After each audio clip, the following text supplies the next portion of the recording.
کرتا ہے وہ ہدایت پر مبنی ہوتا ہے، وہ ہدایت پر مبنی ہوتا ہے۔ اور پھر ساتھ ہی یہ فرمایا پہلی کتابوں کے لوگ یہ بات مانتے تھے، آج کل وہ لوگ جو مسلمان کہلوا کر بھی صحیح تصدیق اکبر کو صحابی نہیں مانتے، معاذ اللہ، وہ لوگ اپنا مواخذہ کریں کہ وہ کس قوم میں کھڑے ہیں۔ ارے بنی اسرائیل کے عالم بھی صحیح تصدیق اکبر کو صحابی مانتے ہیں۔ پہلی کتابوں میں موجود تھا کہ انہوں نے کہا ہم نے حضور علیہ السلام کے دور میں پہنچ کر جو پچھلی کتابوں کے عالم تھے انہوں نے کہا ہم نے پچھلے سارے نبیوں کے صحابیوں میں غور کیا، فکر کیا اور ایک ایک کی تحقیق کی۔ جس مقام پر سیدنا صدیق اکبر فیض ہے اس مقام کا ہمیں کوئی صحابی کسی نبی کا نہیں ملا۔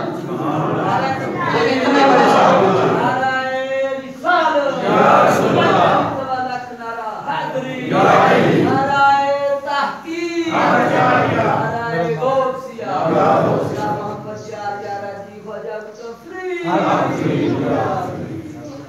لہذا سیدنا صدیق اکبر رضا کے اس مقام پر